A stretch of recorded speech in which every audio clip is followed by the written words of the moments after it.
In the headlines, after days of uncertainty, Peter Obi received certificate of return as Labour Party presidential candidate.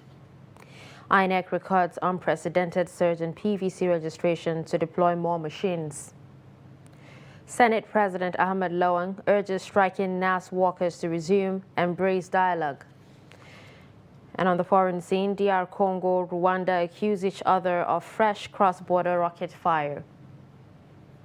Hello and welcome to Trust News Update. I'm Dashan Husseina Usman.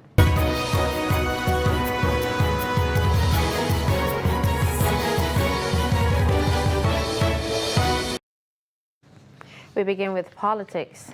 Presidential candidate of Labour Party, Peter Obi, has received the certificate of return as the flag bearer of the party for the next year's general election. The former governor of Anambra State received the certificate from the party on Friday. The party disclosed this via a tweet from its official handle. Before now, a faction of the party had also elected its own presidential candidate for the same election. But the Nigerian Labour Congress, through the national president Ayuba Waba, and the Trade Union Congress on Thursday, maintained that it only recognizes the party's presidential election, which produced Obi as its candidate. Whenever I hear of no structure, my answer to it is simple. The 100 million Nigerians that live under poverty will be the structure.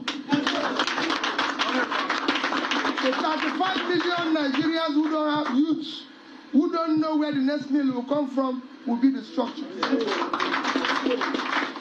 The elderly, the mothers, our fathers, the old ones that are dying or being owed gratuity, pension will be the structure.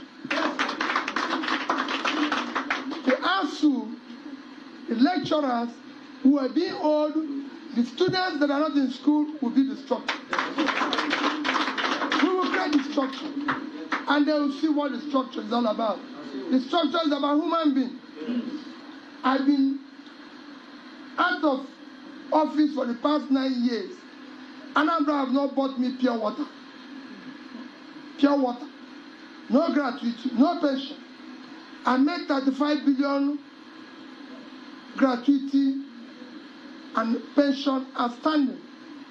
And I said to them, and I say it any day, it is crime to owe old people. Yes. When they have less opportunity in their difficult time, we must stop that. So it's about future of Nigeria. It's about future of trying to ensure that our youth become productive.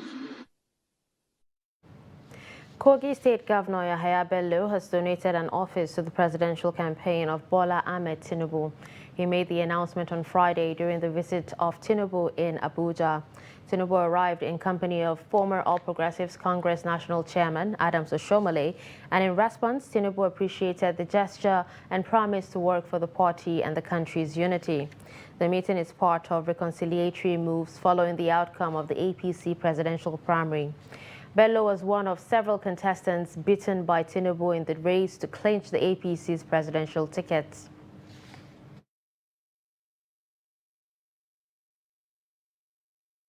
Inclusiveness, build a nation of sound mind, sound people, elevate our people, extract them from poverty. There's no reason to be in abject poverty in this country. We are brilliant people. Nigeria united, Nigeria is happy. Prosperity, greatness, courage, and every opportunity that can build a nation, that can make a nation our own. Your green passport being respected is in your hand, it's in our brain. We will use it. Amen. God bless Nigeria. Ex-governors of the People's Democratic Party have pledged their support to the party's 2023 presidential flag bearer, Atiku Abubakar. The ex-governors made the pledge during a meeting with Atiku in Abuja. Led by former Niger State Governor Babangida Aliyu, the governors also asked Atiku to clear the air on where he intends to pick his running mate from. Although Atiku did not directly answer the question, he asked the ex-governors to work towards the party's success. our commitment, our loyalty, and our readiness to work for the success of PDP, for the success of Atiku Abubakar as President of the Federal Republic of Nigeria. Somebody said to me, can you confirm what Waziri Adamawa meant? Because yesterday he said his vice president would come from the governors, but he didn't say former governors or current governors. So I believe in your response you will clarify further. If we can all put our energies in our respective states, local governments, and even polling units, nothing should stop us from making sure that we return our party to power. Because there is no single political party that has got the kind of resource persons like we have got today. Let's put behind whatever political disagreements that have occurred between the contestants or between which side you supported and which side you did not support. This is my appeal to all of you. The emergence of the former governor of Lagos State, Bola Tinubu, as the presidential flag bearer of the All Progressives Congress and the PDP candidate Atiku Abubakar has continued to generate reactions from different quarters, as many see the contest as clash of political titans, considering the capacity of both candidates. In this report, political actors and public affairs commentators tell Trust TV that the contest will be interesting, with a 50-50 chance of winning for the two candidates. The report. In May, former Vice President Atiku Abubakar emerged the presidential candidate of the People's Democratic Party for the 2023 general election by defeating 12 other aspirants in a keenly contested primary election. And within the week, Asiwaju Bola Ahmed Tinubu emerged the flag bearer of the All Progressive Congress after polling 1,271 votes. Observers believe that despite the presence of other political parties in the race, the 2023 presidential election will be keenly contested between the APC and the PDP. The PDP has said Tinubu's journey will take him nowhere, as he is no match for Atiku. I have not seen any capacity in Bola Tinubu that will warrant a threat to PDP. Why you are talking of capacity of a candidate that can create a problem for a big party like PDP, you are talking of somebody that has a pedigree. But to the ruling APC, Tinubu has all it takes to beat the PDP presidential candidate Atiku Abubakar at the polls. So let us compare all their commitments to the general public. It is something open. Whatever Bola Ahmed Tinubu did or contribute to the national development, they are there to speak for him. And if Atiku did something in this aspect, they are there to speak for them. We are all civilized. We are educated. Now we are rating an individual candidate based on what he did. The opposition party says the security challenges bedeviling Nigeria is a sign of failure of the APC government, which has made it less marketable to the Nigerian populace. It's a clear indication that government has already lost the battle as far as insecurity is concerned. So it's a clear indication that APC has no any answer to the merit of security problems. What we are suffering, what we suffered before, it was a bomb. Boko Haram. There was almost 18 local government between Maiduguri, Yobe, and which was captured by the Boko Haram. And after the emergence of APC with Muhammad Buhari as a president, it has become history. Despite the above analysis by the PDP, many are of the opinion that the contest will be a 50-50 affair for both candidates. I think when we look at it is that both of the two parties, of course the two leading political parties in Nigeria, both of them have a very good candidates. So maybe we should say they are equally matched. The contest can go any other way. It can go, any one of them can emerge as president. The contest between Bola Ahmed Tinubu of the APC and Atiku Abubakar of the PDP is a contest that Nigerians are eager to witness. Who will eventually emerge the winner is a question only time will tell. As the countdown to the 2023 general elections begin following the conclusion of primary elections by political parties, Nigerians are shifting attention to manifestos of candidates. In this report, Abubakar Abdullahi chats with Nigerians who share their expectations from flag bearers of political parties. The report. With delegates' elections at party levels concluded, campaigns will, in the months ahead, be directed to the electorates as politicians seeking various offices try to convince voters to choose them during the elections. Although Nigerians are almost coming to terms with the fact that most campaign promises go unfulfilled, they are still hoping against hope that those who will emerge in the next election will address the myriad of problems facing the Nigerian electorates. The political parties, almost all of them, have chosen their candidates for various elective positions ahead of the forthcoming 2023 general elections, starting with the House of Assembly to the National Assembly, governors, and even to the president. So what we expect any of them that may emerge at the end of the day after the general election is to fix the economy and security. They said doing so will go a long way in ensuring that the challenges bedeviling the country are surmounted. Now, what the people expect is good governance. So we expect that any of the party that will be victorious in the 2023 election should be able to do things that will go down well for the masses. Whether those aspiring for leadership positions will heed the calls of the people to turn things around by embarking on policies and programs that would have direct bearing to the common man or not, only time shall tell. The Independent National Electoral Commission has released an additional 209 machines in response to an unprecedented surge in the number of citizens that wish to register as voters.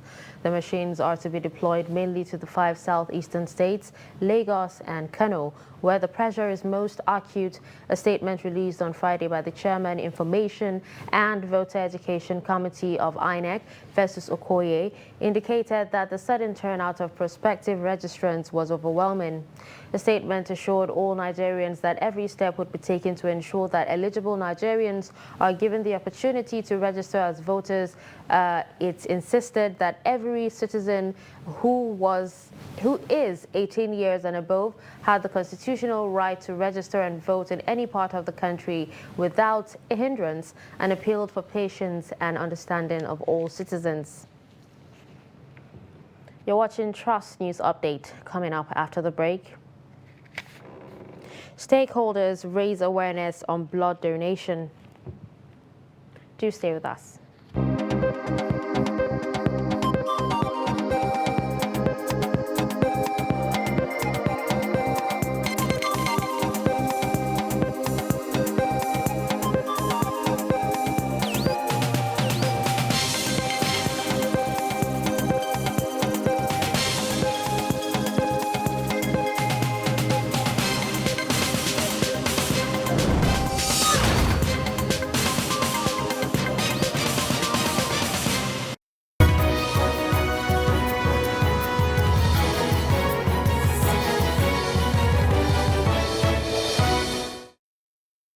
Welcome back and thanks for staying with us. Let's take a look at some of our top stories. We told you that after days of uncertainty, Peter Obi received certificate of return as Labour Party presidential candidate. You also heard that INEC records unprecedented surge in PVC registration to deploy more machines. Moving on to more news, Senate President Ahmed Lawan has urged the striking workers of the National Assembly to call off their industrial action and instead embrace dialogue for speedy resolution of the disputes. Lawan made the appeal at a meeting he summoned to find a way out of the lingering issues between the workers and the management of the National Assembly. Workers of the National Assembly under the aegis of the Parliamentary Staff Association of Nigeria, PASAN, had embarked on an indefinite strike from Monday to press home their demands for payment of some allowances. The Senate President assured the workers that he would reach out to the relevant authorities that would facilitate the speedy resolution of the issues involved. The President of PASAN, Comrade Muhammad Usman, in his response, said he would communicate the outcome of the meeting to his other colleagues who are members of PASAN. Car theft has become a recurring decimal in Jos, the Plateau State capital, with many of the victims being journalists. Ranked as one of the cities with high cases of car theft in the country, Dixon Adama in this report takes a look at the sophistication of the perpetrators as well as the impact on victims. The report.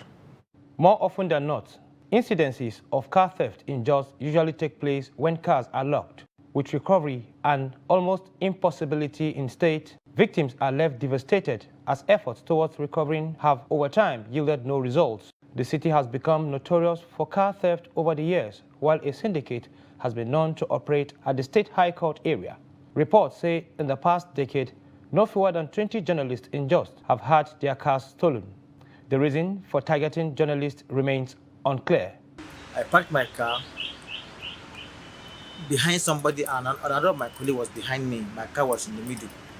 Lo and behold, after like 45 minutes, we came out of the event and I just see my car. In the night around 7:15 p.m., I was at the cyber cafe to send my reports. Immediately I left, entered the car. Initially, they had opened the car, started the car, but the car did not start. So they waited for me. I was in company of a colleague. We entered the car. Once if it's 6:30, usually once I enter the car, I lock the door. But because of him, he came in late. So I heard him made a sound. He said, So when I turned in, I just saw a gun on his head. I had gone out to an area just to have a haircut. And after that, I did one or two things within that area and I came out and didn't find my car. Secretary of Nigerian Union of Journalists, Plateau State Council, Peter Ameni, bore his mind on the situation and what should be done to tackle it. We sympathize with them for what happened. And we also joined the search, contacted relevant agencies responsible for handling such reports to see whether the cars will be recovered.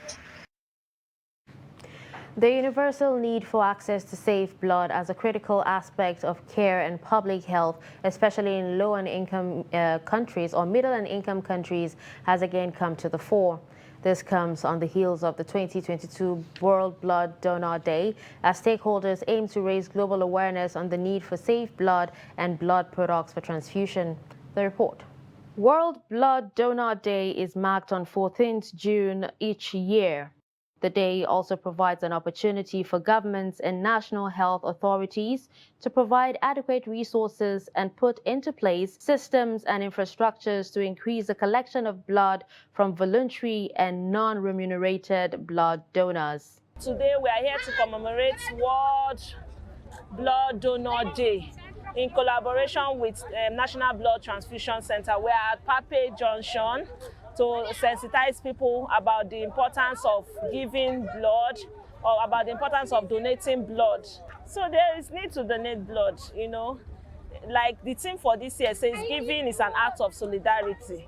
There is need because every day in the hospitals, every day in the world today we live in, we have incidents, we have outbreak, we have war, we have different things happening, and we have people in emergency that are in need of that blood. So there is need to have a secure blood bank that is readily available in case of emergency, in case of any incident. So that's why it's very important that a nation should have the blood ready available to help the healthcare system. These donors are excited at the prospect of saving lives. That's the second time because my brother was sick. I donated blood from him since 2008. But this is the second time now. But since then, I've never donated any blood again from him. So I'm feeling okay. I'm not feeling anything. Initially, I used to feel like there is no need to even donate. Maybe I don't know where my blood is going to. So, but I just decided to just donate today. Maybe I can save a soul. On World Blood Donor Day 2022, the World Health Organization is calling on people around the globe to give blood as a gesture of solidarity. WHO further calls for regular voluntary blood donations as a simple but selfless step that everyone needs to take to strengthen their communities, support local health systems, and save lives. Darshan Hussaina Usman, Trust TV News, Abuja. Urbanization has been one of the critical factors that have led to rising cost of living in the country. Despite statistics rolled out by government agencies to suggest improving economic conditions, many Nigerians are struggling to cope. Chamunda Beng reports. Citizens have migrated to big cities in search of greener pastures or as an escape from insecurity. But they are confronted by astronomical costs of feeding, transportation and rent, which they cannot afford. Per se, Federal Capital Territory, I think things are going higher. Like right now, we know the way things are going in Nigeria right now, so we are not ignorant of that fact. But cost of living in Abuja is quite high. Except you're on a very high side of income, it's going to be a little more cumbersome for a common man. Look at how much is being paid to a worker as a civil servant. Compare with what we buy in the market. You cannot. There's nothing to write home about. What I'm saying. Imagine somebody that's been paid 70,000 a month. Talk about transportation. Take up about accommodation. Take about the food you buy. You see, there's nothing to write home about, so to speak. So government should do something about it so that things will be well and all go well with the people. At least we're trying from hand to mouth because I've not really saved since I moved into Abuja. Just trying to stock my stomach first before any other thing. Everything should go back to normal, how we used to be before, on low prices because things are really high and it keeps getting high every day. The high price of commodities, rent, coupled with low wages and unemployment, have made things much more difficult for families. Actually, it's not easy, especially as a widow. In a widowhood where I am right now, it's not easy for me, but I'm trying my best. The little I got, we eat it like that. We manage ourselves, and I tell my children that you don't need to be taking tea or bread, whatever we see, rice, anything, we manage it like that. I cannot kill myself, I've tried. So, but that is just what I have to say. The country, which they should just look at what the masses are crying for, so that the crime will still reduce. As more people move to big cities, what will the effects be? Economist Dr. Emeka Okengo speaks on the matter and also speaks on the issue of high cost of rent. What are the consequences? Okay, overstressed infrastructure, of course, you know. All right, the infrastructure is stretched to its breaking points. All right. And again, the flip side of overstretched infrastructure is that those who are now able to give social services now begin to now also look at demand, okay, as a primary consideration in fixing prices. So what you now have is a mess. I mean, it doesn't make any sense. It does not make any sense that in a country that's just come out of recession, come out of COVID, you know, people are telling you to pay millions and billions to live in a house that's not maintained, that has nothing. It just does not make sense. Nigerians are calling out to the government to provide some succor to their difficult situations. Chamun Dabeng, Trust TV News, Abuja.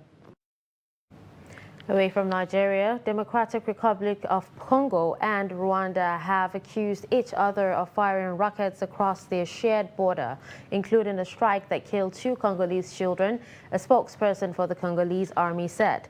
The alleged cross-border rocket attacks on Friday are part of the escalating dispute between the Central African neighbors and are linked to a fresh offensive by the M23 rebel group that Congo has accused Rwanda of supporting.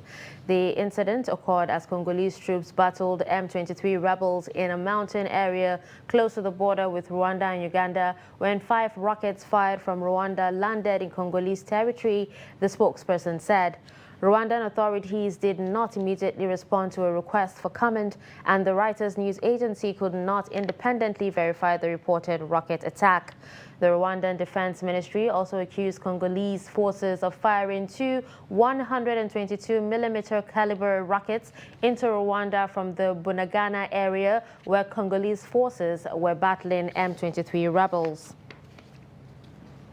And finally, in sports, Team Nigeria increased its gold medals to 3 on Friday at the 22nd African Athletics Championship in Mauritius, with the women's 4x100-meter relay team overcoming stiff opposition from South Africa and the Gambia in the finals.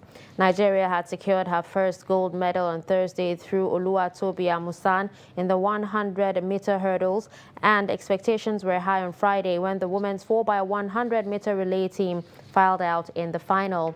Despite stiff challenges from the South Africans and the Gambians, the Nigerian women controlled the race from the beginning till the end, securing the gold medal in 44.45 seconds. South Africa was second in 44.87 seconds, while the Gambia finished third in 44.97 seconds. And with this, we've come to the end of Trust News Update. Don't forget to follow us across all our social media platforms. I'm Darshan Husseina Usman. Thanks for watching.